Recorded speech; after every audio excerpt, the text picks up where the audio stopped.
Today we have launched world largest storage scheme for farmers warehousing and go down. Question पूछा गया था mains में कि how can India use its potential to become a global agri product supplier. तो इसमें एक important supply chain management से related warehousing, तो वेयर हाउसिंग एक्ट 2016, उसमें कोल्ड स्टोरेज फैसिलिटी और बाकी जो एरियाज है वेयर हाउसिंग रिसीट, उसके कारण क्या हुआ कि the farmers and both the traders will be able to identify कि लॉन्ग टर्म में वेयर हाउस में कितने प्रोडक्ट है, जो वोलालिटी और प्राइसेस है वो कम हो सकता है उससे। World largest food product 70 million tonne capacity will be created in next 5 years, और it will help in public procurement more effectively and efficiently. कैसे किया जाएगा? It will be used not by the private sector but by the PACS, primary agriculture credit society. It will create, target है 2 lakh PACS करने। PACS काम होता है primary agriculture credit है। Agri farmers, landless farmer at a grass root level को directly credit देते हैं, वो सोसाइटीज है और फिशरीज बाकी जगह पे, तो कोऑपरेटिव के हिसाब से बनाया जाए। गोडाउन वेयर हाउसिंग, तो इसमें एक ऑल्टरनेटिव मेथड भी होता है, या तो आप प्राइवेट गोडाउन डायरेक्ट बना सकते हैं, उसमें हैवी कैपिटल इन्वेस्टमेंट चाहिए। और प्राइवेट गोडाउन कंपनीज जो होंगे वो क्यों क्रिएट करेंगे छोटे विलेज में? वो तो चाहिए कि बिग विलेजेस या फिर शहर में क्रिएट करें गोडाउन, ताकि आसानी होता है लॉजिस्टिक मैकेनिज्म में। तो छोटे छोटे विलेजेस है वहां पर, आई थिंक इंपॉर्टेंट एरियाज जहां पर प्रमोट कर सकते हैं कोल्ड स्टोरेज में, कि फार्मर्स को इंसेंटिव दे सकते हैं कि आपके जो रूम है, आप रूम में ही गोडाउन बनाइए, और गोडाउन आपके जो एक अलग से रूम होंगे उसको भी प्रूफ किया जाएगा। एक इंसेंटिव देना चाहिए कि आपको एक तरह से रूम को सैनिटाइज कर दिए, या फिर रूम को ही गोडाउन बना दिए छोटे छोटे प्रोडक्ट के लिए, और रिसीट आपको इंस्पेक्शन करके मिल जाए कितने रिसीट में 500 या 50 क्विंटल रूम में रखा हुआ है। तो हो सकता है कि लास्ट में जो ग्राम सभा है वहां से डेटा जा सकता है और पता लग सकता है कि इस विलेज में इतने प्रोडक्ट है, तो जो भी ट्रेडर्स होंगे वो आकर डायरेक्टली बात करके ले सकते हैं। यहाँ पे और सीड बैंक का एग्जांपल ले सकते हैं। सीड विलेज बैंक, ये एक इनिशिएटिव था जो प्रीलिम्स में भी आया था। उसमें क्या था कि पूरा जो सीड्स पूल रिलेटेड ऑफ से। विलेजर्स होंगे, पूरा पूल ऑफ विलेजर्स होंगे, वो अलग अलग तरीके के जो सीड्स होंगे उनको कलेक्ट करके रखेंगे अपनी पंचायत के अंडर, और जब भी किसी को जरूरत होगी तो उनको रिलीज किया जाएगा। तो इस तरीके से हम बात कर सकते हैं कि विलेज कोल्ड चेन, जो कि on the based of voluntary partnership हो सकता है, जिसमें कि पंचायत का एक अहम रोल हो सकता है। सारे मिलकर आए, हल्का हल्का फंडिंग करें, एक वेयर हाउस बनाएं और उसको सड़ने से बचाएं। मतलब जब टाइम में मार्केट में उसका रेट मिले तो उसको बेच दें। और दूसरा बोल सकते हैं प्रवेश, उसमें भी क्या है ना, जब पंचायत आएंगे सड़ने से बचाएंगे और फिर मनी सबको कंट्रीब्यूट करेंगे, उसमें इंसेंटिव चाहिए कि हो सकता है ना कि पंचायत यहाँ पर है तो आपका जो वेयर हाउसिंग है इस तरफ है और 2 5 10 किलोमीटर दूर में कोई घर है। तो और अगर स्पेसिफिक बोला जाए तो आई थिंक स्मॉल स्टोरेज, घर में ऐसे भी जो लोग होते हैं ना वो घर में रखते हैं, बास्केट के अंदर रखते हैं, अनाज रखते हैं, बाकी सब्जी रखते हैं, तो उसी को प्रूफ कर सकते हैं छोटे लेवल पर कि स्टार्टअप हो सकता है जो बोल सकता है ठीक है आपको हम पेंट कर देंगे, that will be heat resistance, या फिर आपका लीक नहीं होगा, पानी लीक नहीं होगा, तब सड़ेगा नहीं अनाज। तो ऐसा रूम ही बना सकते हैं, पोर्टेबल रूम, छोटा छोटा at a very affordable cost, 10,000 20,000, कुछ पेंट होगा या कुछ और होगा, तो आप डायरेक्टली रूम को बना सकते हो। मेरे हिसाब से तो ज्यादा और छोटा हो जाएगा लेवल पर। फिर आपको किसी को अगर ट्रैक्टर यूज करो, ट्रैक्टर लाओ एक साथ लेके चल लो शॉर्ट लेवल। पर्सनल लेवल पर देखे जाते हैं तो होते भी कोशिश ऐसी है, जैसे जो ऐसे फार्मर होता है वो हाँ अपनी हाँ। सारी उपज को नहीं खुद घर बेचता में है, वो रखो। अपने खुद के लिए स्टोर करके रखता है, फिर अगले साल के लिए बीज रखता है, फिर उसके बाद जो बचता है वो मार्केट में जाता है। हाँ, तो बीज भी है और बीज के साथ साथ ये भी है ना, आलू प्याज से लेकर के पल्सेज हो गया सब रखा रहता है। जो टीने के डब्बे होते हैं बड़े बड़े होते हैं, 6 6 फीट 7 फीट हाइट होता है, उसमें रखा रहता है। तो प्रॉब्लम क्या होता है कि वो जो होते हैं एक्स्ट्रा बोल। नहीं रहते हैं रूम में हो सकता है कभी कुछ और भी कीड़े और बाकी से भी रहे, तो उसको सैनिटाइज करने वाला एक स्टार्टअप हो सकता है, या फिर सरकार की तरफ से किया जा सकता है कि आप बस करो, आपको इंसेंटिव मिल जाएगा, आपको रिसीट मिल जाएगा आपके घर में इतना है, कोई आएंगे लेके चल लेंगे। फिर करना बड़ा चैलेंजिंग टास्क है उसी की वजह से ये जो हम सजेशन दे रहे हैं, तो क्योंकि दोनों ने दिया है। मंडियां नहीं चल पा रही, तो एक एक गांव के एक एक घर को डिजिटाइज करना बड़ा चैलेंजिंग टास्क है। नहीं कर नहीं सकते, कोई उसमें बहुत चैलेंजिंग नहीं है, क्योंकि इसमें लेस कॉस्ट इनिशिएटिव है, ऐसे भी घर में रखते हैं ना। बात यहाँ पर नहीं है कि वो कहीं जाके रखते हैं, घर में ऐसे भी रखते हैं, तो बस घर में ढंग से रखेंगे तो। वो भी पूरी तरह से डिजिटाइज नहीं करना, उसे नमी से और उन चीजों से बचाना है ताकि वो सड़ेगा हाँ नहीं। हाँ, डिजिटाइज के बाद डिजिटाइज का तो है ही, सब फार्मर डिजिटाइज है, कौन नहीं है फार्मर। सबके पास मोबाइल है ही, मोबाइल किसी के पास ऐसा नहीं कि मोबाइल नहीं है, तो मोबाइल से रिसीट मिल सकता है आपका नंबर कोड डायरेक्टली, कि आपके घर में इतने, तो कोई आएंगे ट्रेडर आएंगे वो देखेंगे, वो ठीक है यहाँ से लेना है 50 किलो, यहाँ से लेना है 100 किलो, वहां से लेना है, कैसा है करके ले लिया, पैसा भी दे दिया उसको वहीं पर आकर के, ट्रैक्टर एक जगह यूज करेंगे सबको लेके चल देंगे, राधा जाएंगे फार्मर जा रहा है लेने के लिए। तो ये देख सकता है, मतलब ये थोड़ी implement. 65,000 functional PACS to be computerize आ गया प्रवेश, सरकार की तरफ से किया जा रहा है। PACS primary culture agriculture society, agri credit society, PACS 18,000 किया जा चुका है, बाकी भी किया जाएगा। All PACS will be computerise. इससे क्या फायदा होगा? Short term loan through the KCC, Kisan credit card. फिर आपका जो लोन्स किस में यूज हो रहा है, सीड कलेक्शन के लिए, यूरिया के लिए, सब एक तरह से ट्रांसपेरेंट मैकेनिज्म चलेगा, rather than कि आप कैश पेमेंट कर रहे हो।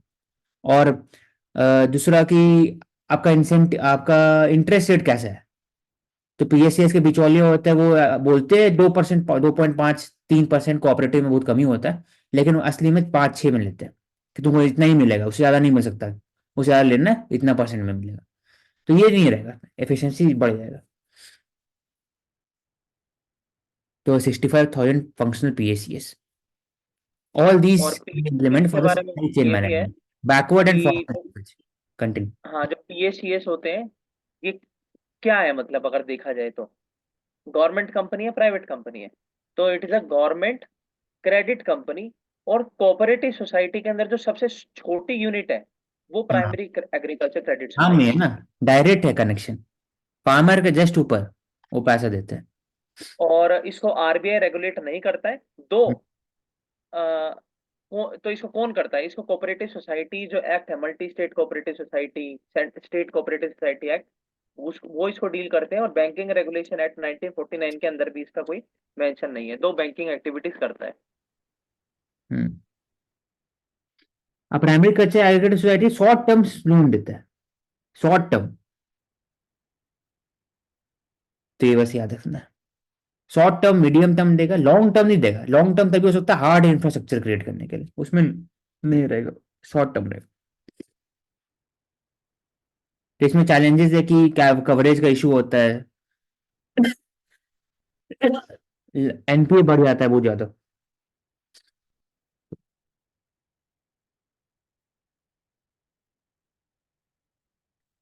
Tourism hotspot, world highest tourist fees business, Bhutan का एग्जांपल है।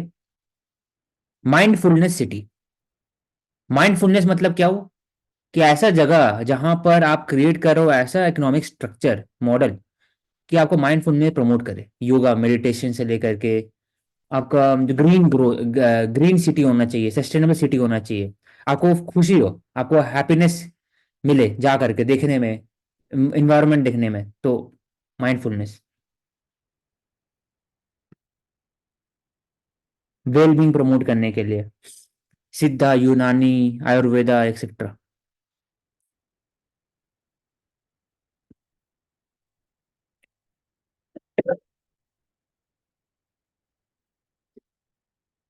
Looking south towards India, Bhutan की तरफ से देखा था लुकिंग साउथ, उन लोग के looking south 80% of the Bhutan overall trade India के साथ होता है। एमओयू साइन हो चुका है, रेल लिंक कोकराझार असम, गेलेफू भूटान के बीच में। इंटरनेशनल एयरपोर्ट बनाने के लिए भी बात हो रहा है गेलेफू में। ओवर द ईयर्स ट्रेड बढ़ा है, पहले 500 मिलियन था, अभी 1.5 बिलियन हो चुका है। माइंडफुलनेस सिटीज विल, तो प्रवेश यू कैन ऐड कि भूटान और इंडिया के बीच में mindfulness city will strengthen the social and culture type between the two countries, क्योंकि इंडिया से टूरिस्ट लोग जाते हैं वहां पर, तो इतने काम रहते हैं, तो बीच में ब्रेक लेने के लिए जा सकते थे माइंडफुलनेस क्रिएट करने के लिए, और उससे डन। बढ़ सकता है। वर्कर्स, मल्टीनेशनल बिजनेसेस क्रिएट किया जा सकता है, बाकी जो अगर भूटान देखें औशिक, तो क्या मतलब क्या बेस्ड ऑफ भूटान की इकोनॉमी है? Bhutan primary source. Primary source होगा एग्रीकल्चर, फॉरेस्ट बेस्ड होगा, टूरिज्म होगा मोस्टली, और थोड़ा हाइड्रो इलेक्ट्रिक और उसे ही प्रमोट करते होंगे अराउंड 60% जो है वो फॉरेस्ट्री और एग्रीकल्चर है। हाँ, फॉरेस्ट्री, एग्रीकल्चर एंड टूरिज्म फिर। और मेरे ख्याल से करेंसी तो इनकी इंडियन रुपी है। हम्म। दो तरीके के हैं, भूटानीज नुगुल्त्रम और इंडियन रुपी, दोनों चलती हैं। हम्म। और आई थिंक भूटान का ही है वो ग्रोस नेशनल हैप्पीनेस इंडेक्स। हाँ, इसमें हाईएस्ट रैंक है उनका। हम्म। ऐसे नेशनल हैप्पीनेस क्रिएट कर देखते हैं, तो वही बात है, लाइफस्टाइल कैसा है, ग्रीन कितने आपके कंट्री हैं, उसी पर डिसाइड होता है। ऐसा तो सब्जेक्टिव क्वांटिटी है हैप्पीनेस, लेकिन हम्म। वो ऑब्जेक्टिवेशन में बात हो रहा है बिहेवियर स्टडीज में। Under 6% is uninspiring. तो पी चिदम्बरम जी बोलते हैं कि ग्रोथ तो हुआ है लेकिन 6% से नीचे है। जीडीपी ग्रोथ हुआ है लेकिन रियल जीडीपी कम है। स्टैग्नेशन ऑफ वेल्थ है, स्टैग्नेशन ऑफ वेजेस है। Labour force participation rate women का अभी भी बढ़ा नहीं है, 33% के आसपास है। फिर करेंट अनएम्प्लॉयमेंट रेशियो है for the high skilled semi skilled job, PhD holder, post graduate, they are applying for railway track maintainer से लेकर बाकी सबके लिए। तो डेवलप कंट्री मतलब क्या, कैपिटल बढ़ाना है कि ओवरऑल क्वालिटी ऑफ लाइफ बढ़ाना है, इस पर क्वेश्चन करना। कैपिटल तो बढ़ ही जाएगा, 3000 जीडीपी अभी हो चुका है, और धीरे धीरे आते आते 5000 ही बन जाएंगे। लेकिन लॉन्ग टर्म में overall lifestyle, healthy lifestyle, quality lifestyle, environmental से एजुकेशन, सब में एक विकसित भारत बन सकता है। तभी जाके अच्छे दिन आने वाले हैं, तो आने आ जाएंगे। ऐसा डेफिनेशन होना चाहिए डेवलप इंडिया का। तो औशिक, अगर मैं एक क्वेश्चन पूछूं कि अगर हम डिकेड देखें, हम पिछले 10 साल का इकोनॉमी डिकेडल देखें, तो कैसे हम, क्या हम ऐसे 5 या 6 एरियाज हैं जिसमें बता सकते हैं कि इंडियन इकोनॉमी ने एक्सेप्शनल ग्रोथ करके दिखाई है? 5 से 6 एरिया। हम्म। तो पहला बोलेंगे कि टेलीकम्युनिकेशन इंडस्ट्री में, अगर सेक्टर तो 3 ही हो गया, लेकिन उसके अंदर में अगर जाएंगे, सर्विस सेक्टर के अंदर में जाएंगे, सर्विस सेक्टर मेजरली है, उसके बाद फिर मैन्युफैक्चरिंग में आया, make in India, defence tech sector, growth highest, कि आप एक्सपोर्ट कर रहे हो। सर्विस सेक्टर के अंदर में अगर बोला जाए तो टेक्सटाइल हो गया, टेक्सटाइल ठीक है, लेकिन सेमीकंडक्टर और इससे रिलेटेड, मोबाइल से आप एक्सपोर्ट कर रहे हो। तो माइनिंग वैसे ही है, एग्रीकल्चर भी अप्रोक्सीमेटली उतनी ही ग्रोथ है, 3 to 4%। मैन्युफैक्चरिंग है मेजरली, सर्विस हो गया, टूरिज्म एक है। पहले 6 मिलियन थे, अभी 110 मिलियन से ऊपर चले गए, कोविड के समय प्रॉब्लम है, वापस फिर आ जाएंगे। टूरिज्म इंडस्ट्री हो गया, उस पर फोकस किया गया पूरा का पूरा। डिजिटल सर्विस पे पूरा है फोकस, गिग इकोनॉमी में फोकस है, सेक्टर्स अगर बात करें तो डिफेंस, स्पेस, सर्विस में डिजिटल सर्विसेज, उसके अंदर में आ जाएंगे पूरे। और फिर मैन्युफैक्चरिंग में आपका आ जाएंगे मोबाइल्स हो गए, और फिर स्पेसिफिक एरिया में मेक इन इंडिया, पीएलई। बताइए प्रवेश, आपको आया कर। ठीक है, तो सबसे पहला अगर हम बात करें, ग्रोथ है, फिनोमिनल तो ग्रोथ। हाँ, हम्म। जो फिनोमिनल ग्रोथ देखने को मिली है, सबसे पहले तो हम देख सकते हैं कि ईज ऑफ डूइंग बिजनेस बहुत ज्यादा बढ़ा है इंडिया के अंदर, जिसमें ओवरऑल इम्पैक्ट आया है, ज्यादा पीपीपी मॉडल की तरफ बढ़े, भारतमाला, सागरमाला, मत्स्य योजना, फलाना फलाना, इससे पूरा ईज ऑफ डूइंग बिजनेस बढ़ गया है। दूसरा, 100+ यूनिकॉर्न आज तक नहीं आए थे स्टार्टअप के लिए, इतनी जो है इन्वेस्टमेंट आज तक नहीं आई थी, एंजल फंड्स। तो मतलब स्टार्टअप सिस्टम जो है पूरा क्रिएट हो गया इंडियन इकोनॉमी के अंदर, आज के टाइम पर हम देख सकते हैं। तीसरा, फॉरेक्स रिजर्व्स अनसरमाउंटेबल रिकॉर्ड पर पहुंचा इंडिया का पिछले 10 साल के अंदर। पहले जब हम बात करते थे 250, 300, आज के टाइम पे 650, 700 रहता है। प्रवेश, इसके बाद अचीवमेंट बता बताओ। रहे, सेक्टर्स बात है, सेक्टर्स, स्पेसिफिक सेक्टर नहीं, आपने सेक्टर बताया ना। नहीं, मैंने तो इंडियन इकोनॉमी आपसे ओवरऑल पूछा था कि क्या ऐसे फिनोमिनल ग्रोथ देखने को मिले हैं। कौन सेक्टर्स में, अगर चाहते तो ऐसे तो बहुत बहुत नॉर्मलाइज जगह है। इकोनॉमी। हाँ। हम्म। जीएसटी इनडायरेक्ट टैक्स कलेक्शन बढ़ गया है ओवर द इयर्स में, हम्म। इक्विटी बढ़ चुका है, आप डायरेक्ट बेनिफिट शेयरिंग आप पूरा ग्रास रूट लेवल तक पहुंच चुके हैं, 50 करोड़ जनधन अकाउंट है। तो टारगेटेड डिलीवरी ऑफ स्कीम्स बहुत ज्यादा बढ़ चुका है। फिर आपने बताया जो ease of doing business, infrastructure growth highest अभी तक में, चाहे भारत हमारा हम्म। मतलब फ्रेट फ्रेट कॉरिडोर, रेलवे सबसे बड़ा चेंजेस हुआ है पिछले कुछ साल 10 साल में। और दो दो जो चीज हम पिछले काफी दिनों से पढ़ रहे हैं, एक है टैक्स बुयंसी और एक है इंश्योरेंस पेनिट्रेशन, सबसे ज्यादा बढ़ा है पिछले 10 सालों के अंदर। हम्म।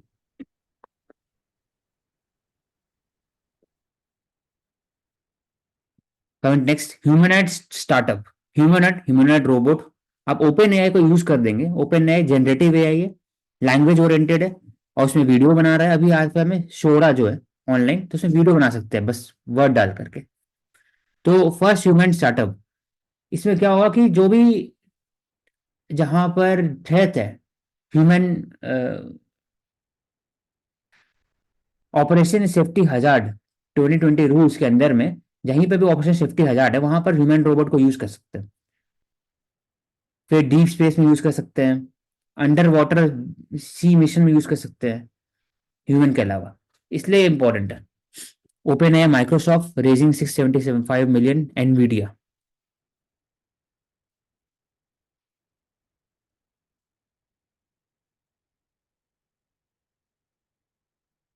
Human like robot, people to knowledge,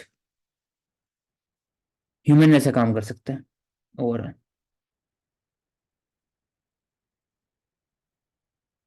will perform the job that are too dangerous for human. इसके बाद AI also help to elevate labour shortage in specific sectors.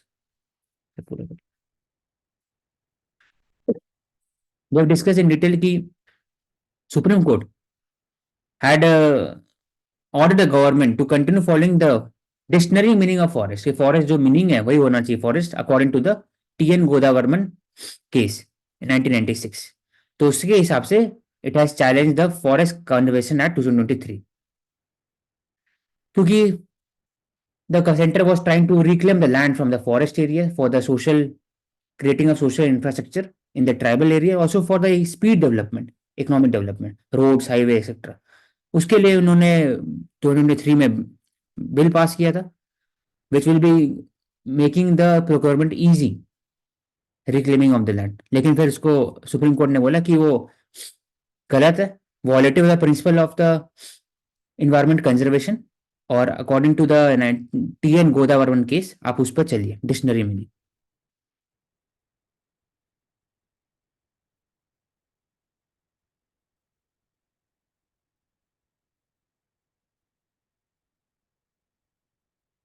ऐसा क्यों हो रहा है? क्योंकि जो फॉरेस्ट का जो इंटरप्रिटेशन है it is differing according to the states, इसलिए उन्होंने बोला कि आप जो डिक्शनरी मीनिंग है उसी को लेकर चले, ताकि सबके लिए यूनिफॉर्मिटी रहे हर एक स्टेट के अंदर में। कोई गोवा बोलता है कि 75% कवर कोई लैंड है तो उसको फॉरेस्ट बोलेंगे, कोई बोलता है कि 10 हेक्टर में लैंड है उसको फॉरेस्ट बोलते हैं महाराज। तो सबका अलग अलग है, उसी कारण कंजर्वेशन दिक्कत होता है, मैनिपुलेशन होता है लॉज के अंदर। डीम्ड फॉरेस्ट को यूज किया जाता है, उसमें चैलेंजेस क्या है कि हर एक जो लोकल एरिया ट्राइबल्स है उनका ओनरशिप राइट्स का इशू होता है, विद प्लांटेशन इकोनॉमी में इशू है, प्लांटेशन ऑर्चर्ड एक्सेट्रा। तो इसलिए उन्होंने बोला कि आप उसी को फॉलो करिए, एग्जैक्टली डेफिनेशन उसी को चला।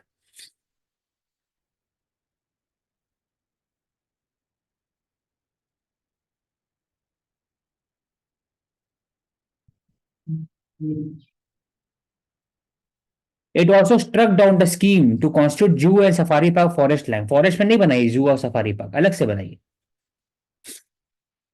तो फॉरेस्ट कंजर्वेशन के लिए बहुत इंपॉर्टेंट स्टेप है और इंपॉर्टेंट जजमेंट है गोदावरमन case. 11 year gap, center discloses key consumption expenditure survey data, GD, GDP, poverty levels, consumer CPI, indicators है NSO, household consumption expenditure surveys is conducted by NSO every 5 years, ये new thing. NSO आते हैं MOSPI है, MoSPI के अंदर में आते हैं, ministry of statistics and programme implementation. एक बार दोबारा बोल देना उसे, एनएसओ का क्या बताया था, क्या कैलकुलेट करता है? हाउस होल्ड कंजम्पशन एक्सपेंडिचर सर्वे, ठीक है, हर 5 साल में। हर 5 साल में। ठीक है। तो ओवरऑल देखा गया कि share of cereals and food in average monthly per capita consumption दोनों जगह डिक्रीज हुआ है, रूरल एंड अर्बन एरियाज में।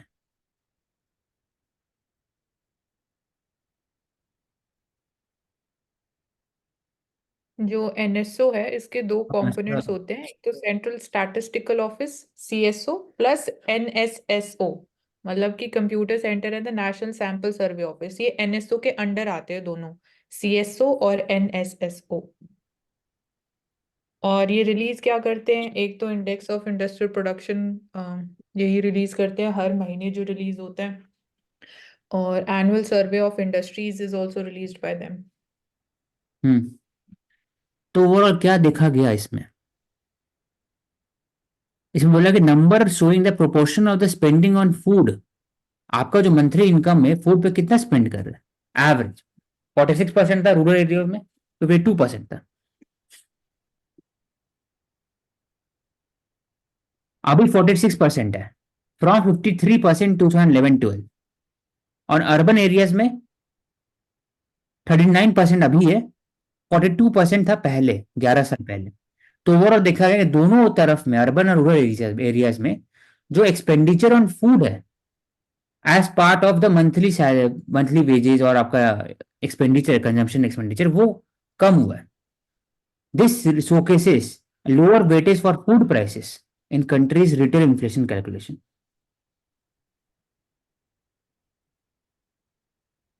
और क्या इसको हाईलाइट कर सकते हैं मानसी? अगर एक्सपेंडिचर कम हुआ फूड पर, तो ऐसा बोल सकते हैं कि आपका मंथली वेजेस बढ़ा है, तभी एक्सपेंडिचर कम हुआ फूड पर। नहीं, ऐसा थोड़ी बोलेंगे मतलब उसे। इसको हाँ 100% ऐसे शॉर्टी के साथ तो नहीं बोल सकते कि रीजन यही हो ऐसे सकता है, क्या? बट ये हो सकता है one of the reasons. One of the. हाँ ये पॉसिबल है, मतलब ऐसे भी एक पैटर्न होता है। ठीक है।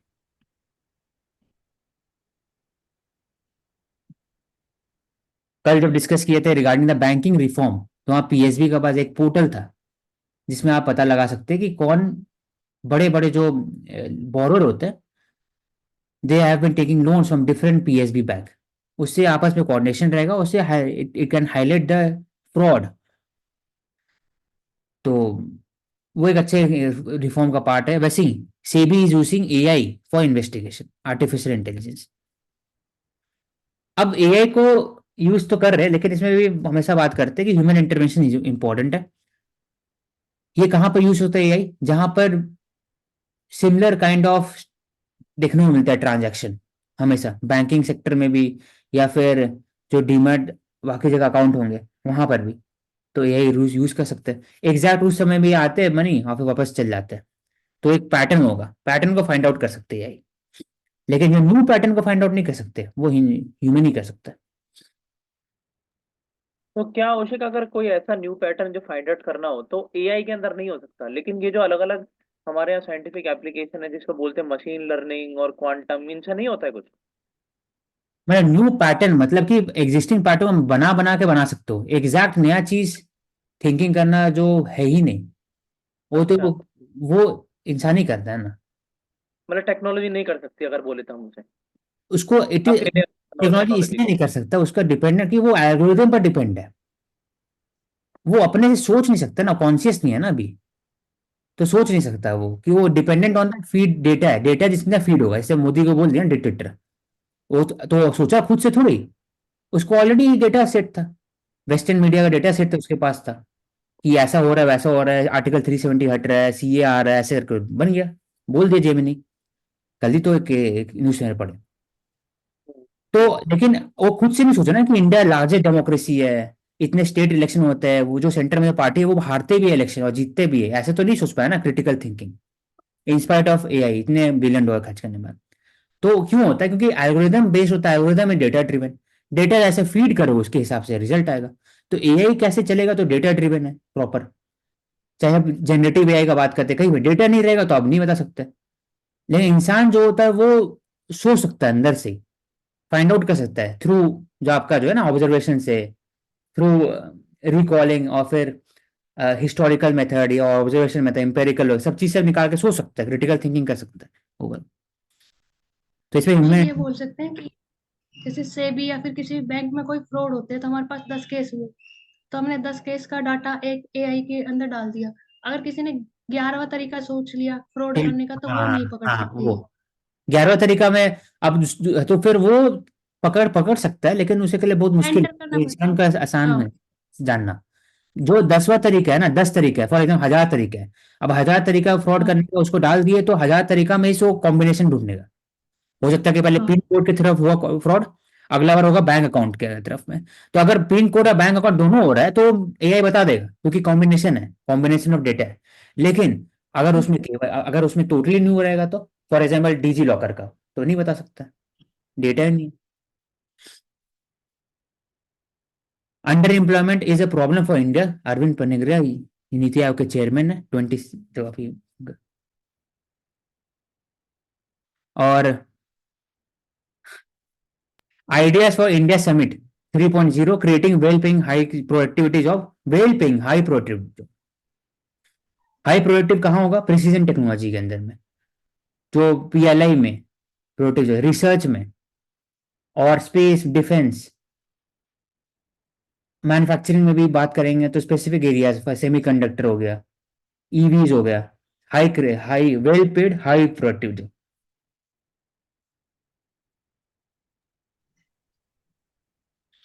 तो ये एग्जांपल ले सकते हैं। Unemployment is not new, but our problem is under employment, क्योंकि प्रोडक्टिविटी लो। डायरेक्ट स्टेटमेंट है इंट्रोडक्शन के लिए। जो एक आदमी कर सकता है वो दो आदमी करता है, disguised employment in India. Pravesh you can write, our problem is under employment as per the NITI Aayog chairman Arvind पंडित जी। हाँ उन्होंने अपना एग्जाम्पल लिया था कि जहाँ हम सर्व कर रहे हैं वहां पर करने वाले कम है लेकिन पेमेंट ज्यादा, लेकिन वही चीज हम खेतों में देखते हैं तो वहाँ पेमेंट कम है लेकिन करने वाले बहुत ज्यादा है। हम्म। अब आते ये मैप हो गया, दोहान कल पड़े थे, लुहांस्क, ओब्लास्ट, डोनेस्क, जाफरोजिया, खेरसन, और नीचे में कीव हो गया, क्रीमिया हो गया, ये क्रीमिया, ये 5 हो गए।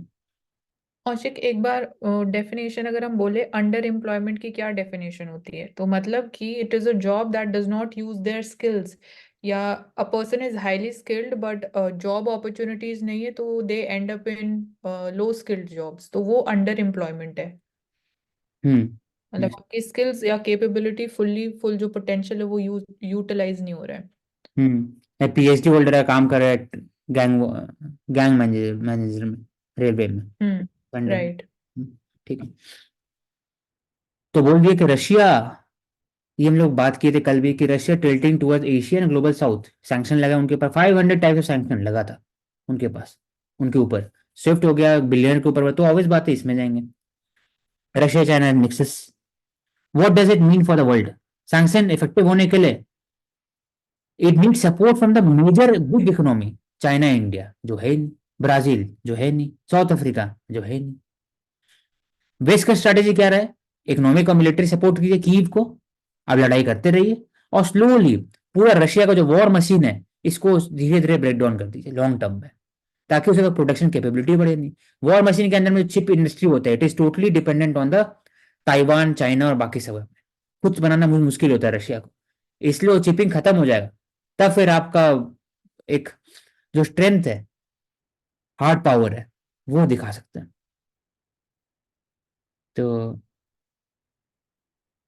तो यूक्रेन का प्रॉब्लम क्या है कि it is facing acute shortage of fighter, पैसा की कमी है, वेस्टर्न सप्लाई भी जो है वो भी ऊपर नीचे होता है। Both Russia energy sector and military industry complex remain vibrant. क्या इफेक्ट हुआ है रशिया के ऊपर? इफेक्ट कम हुआ है।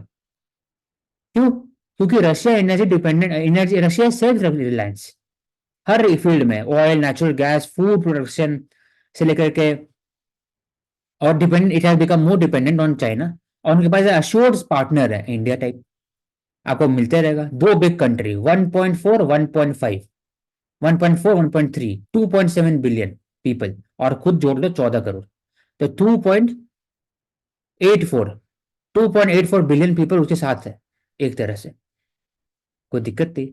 अब बाकी कंट्रीज भी है, प्राइवेट कॉर्पोरेशन बढ़ते जा रहे हैं, इंडिया भी अपने प्रमोट कर रहे, डुअल यूएस टेक्नोलॉजी प्रमोट कर रहे, crude oil to growing economies like China, India and Brazil. It has boosted public spending at home, defence sector promote किया जा रहा है, और उसका रिलेशनशिप इतना ईरान बढ़ चुका है जो पहले नहीं था।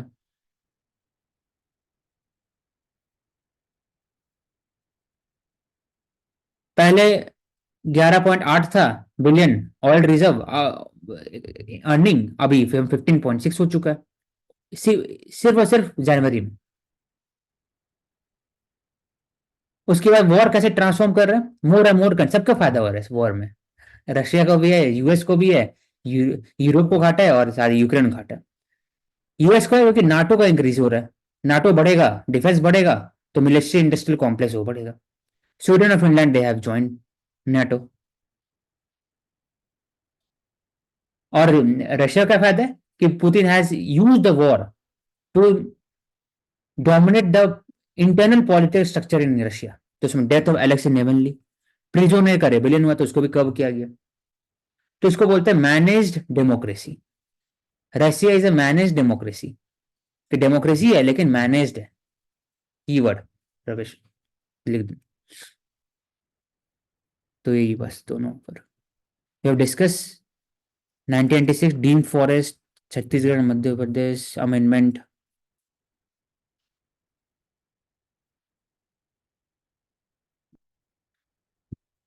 Three new criminal laws to come into force on July 1. संहिता, भारतीय न्याय संहिता, भारतीय नागरिक सुरक्षा संहिता, भारतीय साक्ष्य संहिता, साक्ष्य मतलब एविडेंस एक्ट, सब लाया जाएगा।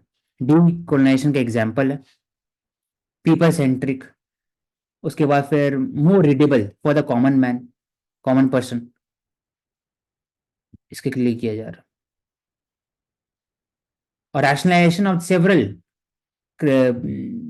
Laws, it will lead to the ease of doing business in India, private sector को harass करना। आप मुझे 5 पॉइंट बताओ कि इन कानून से क्या होगा।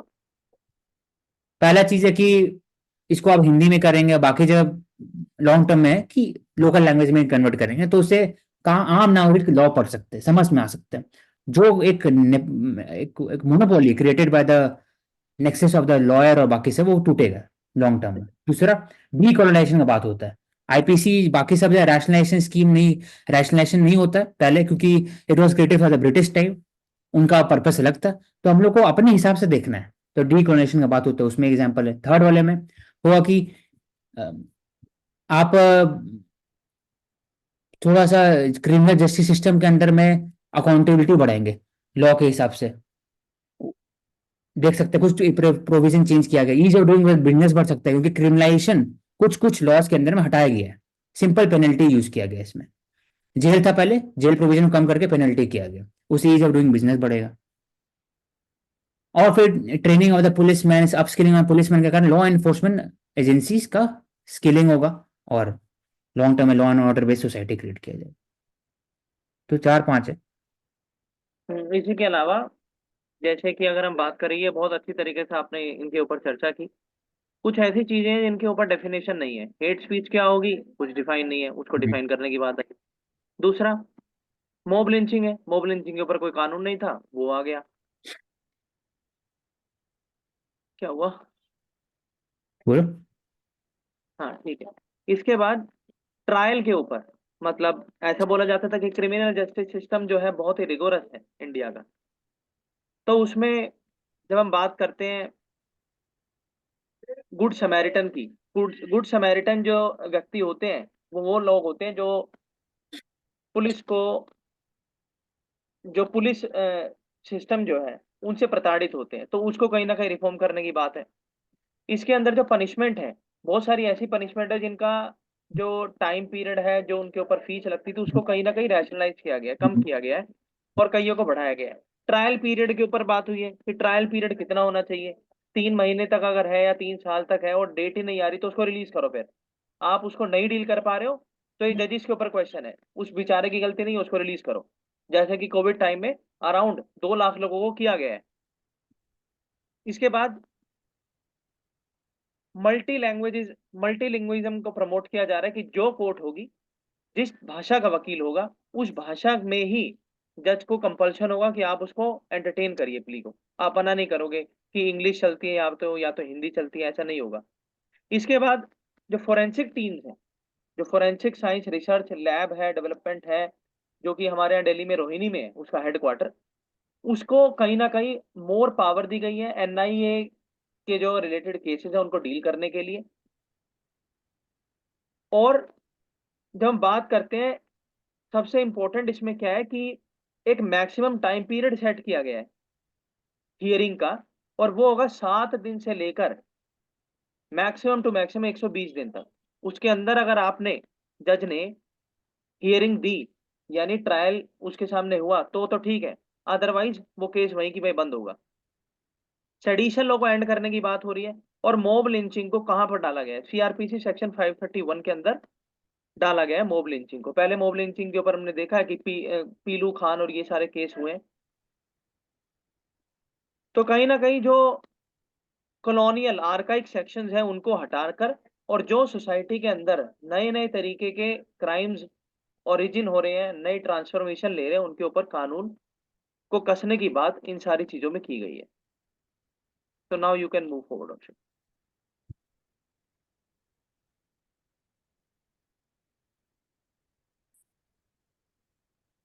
जल्दी से कर लेते हैं अगर होगा तो। Sammakka Sarakka Jatara, national largest tribal fair, Telangana में, मूनडे मग के वैसे में होता है। 2-2 draw, national Santosh trophy football से रिलेटेड होता है। Abhay Singh, Asian game medallist Abhay Singh, move into final. Janneke Schopman officially quit as chief coach of Indian women hockey. Hockey India is taking time to decide a future course of action with European League of Pro League.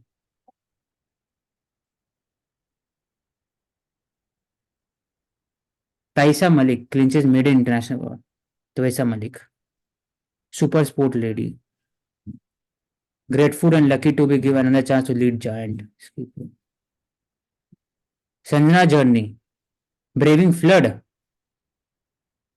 to hitting last ball 6 against DC. She used to play cricket with a made out of coconut petrol and plastic balls. तो उनका dedication दिखता है काम के प्रति, mental fortitude दिखता है। हाँ, mental fortitude inspired of every pressure और एडवर्स सर्कमस्टांसेस, उसने हमेशा अपने गोल के तरफ में देखा। 4 medal, I think I've completed. Okay, thank you everyone. We will take up next set of newspaper article for discussion due to the Sarkar.